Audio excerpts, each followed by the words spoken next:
Buenos días, me presento, mi nombre es Ana María Góngora Reyes y junto con mi compañera María Paula Naranjo García les vamos a exponer sobre el trabajo realizado durante el semestre. Decidimos nombrarlo Análisis multivariado de escarabajos peloteros, que son pertenecientes a los Coleoptera de la subfamilia Scarabaei.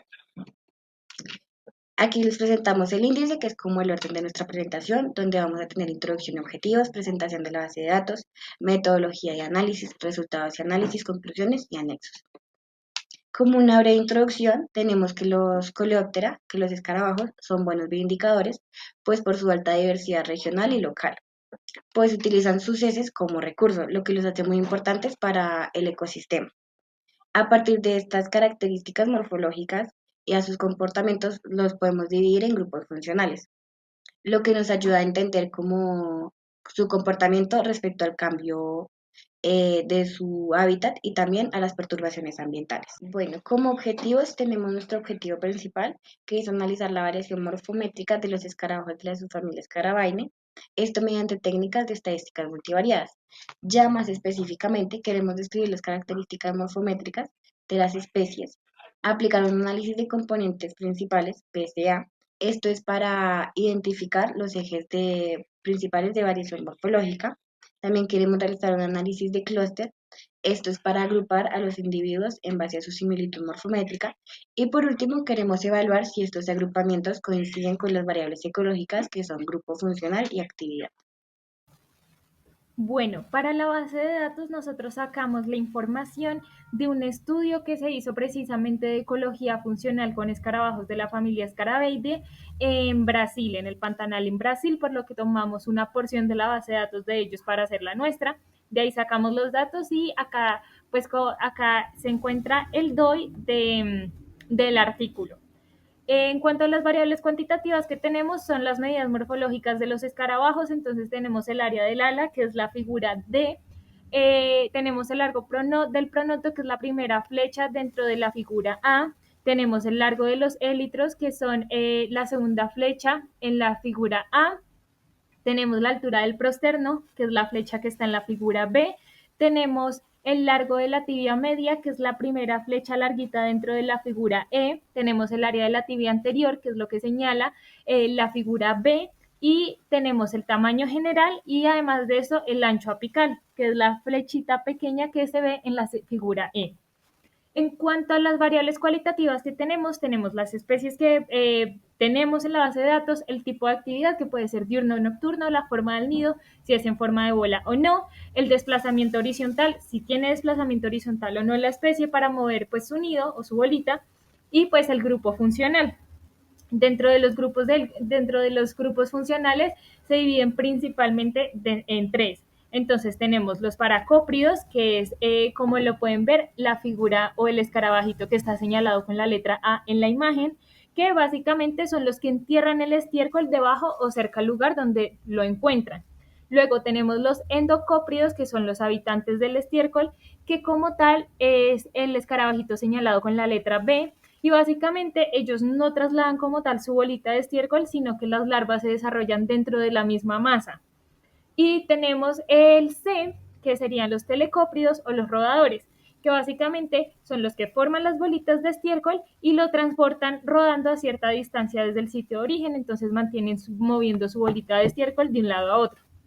Acá tenemos las especies que están dentro del estudio para que pues como tal sepan qué especie es, cómo se ve y asimismo poder verlas o poder pues hacer el análisis. Hicimos principalmente o dentro del análisis multivariado realizamos dos análisis, que es el análisis de componentes principales, que nos va a ayudar a reducir como tal las variables morfométricas que tenemos a pocos componentes que resumen la mayor parte de la varianza.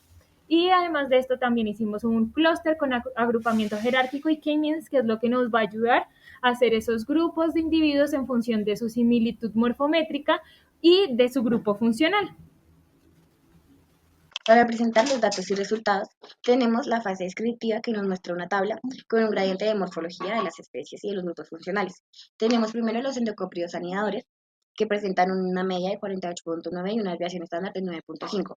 Aquí podemos ver que los escarabajos tienen como una morfología mediana y pues una mediana y medidas uniformes. Tenemos los paracópridos de nidificación nocturna con una media parecida a la anterior de 46.3 y una desviación estándar mayor de 14.3. Esto puede verse a variaciones en las formas de los nidos. Tenemos los paracópridos grandes que anían ya con una media de 230 y una desviación estándar de 79.8. Se ve que comparado con los grupos, con los demás grupos, es el que tiene mayor morfología. Esto puede ser a que son excavadores robustos. Y los paracópridos no anidadores tienen una morfología menor a la anterior. Esto puede ser por lo que no realizan nidos. También tenemos los pequeños que no hacen bolas, que tienen una medida de 9.8 y una desviación estándar de 1.4. Esto pues se debe a su actividad que pues no excava ni rodea. Los telecópridos diurnos que tienen una media un poquito mayor a la anterior, esto pues es porque tienen una actividad en la que ruedan y hacen bolas de día. Y los telecópridos nocturnos que comparado con estos dos tienen una media mayor de 95.5. Esto es porque pues tienen actividades nocturnas de realizar nidos y pues se esfuerzan para encontrar alimento. Aquí tenemos una matriz de correlación de las variables morfométricas y vemos que están altamente relacionadas, pues variables como área del alar, largo del pronoto, largo de élitros y tamaños muestran correlaciones cercanas de 0.98 y 0.99. Todas estas reflejan variación general en el tamaño corporal. También variables como altura del prosternón y ancho apical presentan correlaciones fuertes de 0.9, lo que sugiere que la morfología torácica y apical varía de forma coherente con el resto del cuerpo. Si observamos los distintos músculos que nos muestran una variabilidad morfológica, esto puede ser por diferencias al tamaño corporal, área alar y dimensiones del pronoto y élitros, lo que puede estar asociado a estrategias ecológicas como movilidad, tipo de nido y grupo funcional. Las especies Ditoichomus y Coprophoneus muestran una mayor robustez y desarrollo en las patas. En cambio, especies como Deltochinum, Canton y Erustemus presentan estructuras más compactas. Los grupos funcionales también presentan diferencias morfológicas, pues los paracópridos tienen un mayor tamaño corporal, área del alar y estructuras robustas, en contraste con los endocópridos y telocópridos que muestran una morfología más compacta. Las variables como torácicas y locomotoras también muestran diferencias entre los grupos funcionales. Los paracópridos presentan un prosternón más alto, una tibia más larga y ancha. En cambio, los endocópridos y telocópridos poseen estructuras más reducidas. Bueno, el resultado que tuvimos para el PCA, que es nuestro análisis de componentes principales, tenemos los dos ejes, el horizontal, que es el PC1, con el 92.25% de la varianza, y bueno, pues esto nos representa la variación en tamaño corporal en general, mientras que el eje principal o componente principal 2, que es el eje vertical, nos tiene el 3.79% de la variancia y ya pues puede reflejar diferencias en proporciones corporales específicas, ya sea en relación a la cuerpo o pues robustez como tal del tórax. Acá pues podemos ver unos patrones de agrupamiento bastante claros. A la derecha del gráfico en valores positivos en PC1 tenemos especies grandes y robustas, como las especies del género Coprophanaeus, y dentro del centro del gráfico tenemos especies del género Dicotomius y Onterus que representan pues un tamaño intermedio, y a la izquierda del gráfico en los valores negativos del PC1 tenemos especies pequeñas y compactas como lo son las especies del género Canton. Para las distancias euclidianas tenemos primero se observa un gradiente claro de distancias donde algunas especies forman grupos de alta similitud interna mientras que otras se separan notablemente del resto. Para esto hay que tener en cuenta que los valores bajos, que son los colores oscuros y morados, son especies morfométricamente similares, mientras que los valores altos, que son los colores verdes amarillos, tienen especies muy diferentes en su morfología. Por ejemplo, las especies del género Canton presentan una distancia muy baja, lo que nos sugiere que son morfológicamente muy similares y probablemente tienen adaptaciones funcionales también similares. En contraste, tenemos especie Canton lituratus y Coprophanaeus bonariensis que presentan distancias altas, lo que sugiere que son morfológicamente opuestos, representando extremos del gradiente ya en tamaño corporal y robustez.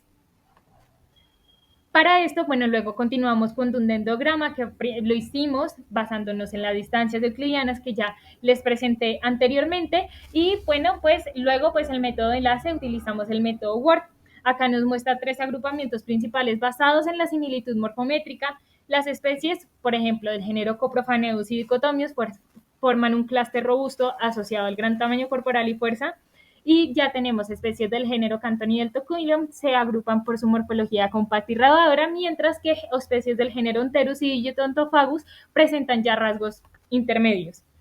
Luego hicimos un agrupamiento por K-means con cada valor 7 por los 7 grupos funcionales que nosotros tenemos dentro del estudio. Queríamos ver cómo se agrupaban, pues en base a sus similitudes morfométricas o morfológicas. Bueno, pues acá podemos ver como tal. Primero, cada color es un clúster, las estrellitas dentro de los colores son los centroides y ya las elipses como tal, pues forman como tal o muestran la variación interna dentro de cada clúster. Acá pues podemos ver que son agrupaciones bastante claras, grupos bastante definidos y además de esto los clústeres no se superponen mucho, lo que pues sugiere una heterogeneidad morfológica significativa entre especies. Entonces acá tenemos los clústeres en los cuales se dividen. Clúster 0, 2 y 5 agrupan especies de mayor tamaño corporal y extremidades más desarrolladas. Los clústeres 1 y 3 reúnen especies más pequeñas y compactas. Clúster 4, especies intermedias y proporciones balanceadas, mientras que el clúster 6 se distingue claramente del resto formado por especies morfológicamente extremas o atípicas. Ya para relacionar o asociar, que es lo que nos interesa precisamente estos grupos funcionales con sus similitudes morfológicas, hicimos un biplot de PCA. Entonces ya en este biplot podemos ver cómo se agrupan las especies, que ya lo habíamos visto anteriormente en el PCA, sin embargo, cómo se asocian con su respectivo grupo funcional. Entonces podemos ver que los telecópridos, ya sean diurnos o nocturnos, incluyen especies como Canton, del género Canton y del género Deltoquilium, mientras que para cópridos, especies del género Dicotomius, del género Coprophanaeus, Digitontofagus, y ya tenemos endocópridos y pequeños que no hacen bolas, que se ubican pues en la zona central y son especies del género Genieridium y Euristemus. Entonces, pues acá tenemos ya visualmente cómo se asocian los grupos funcionales en base a sus similitudes morfológicas y pues ya lo podemos ver acá un poco más claro con las imágenes de cada especie, pues como los análisis multivariados muestran que las diferencias morfológicas entre especies se relacionan directamente con sus grupos funcionales.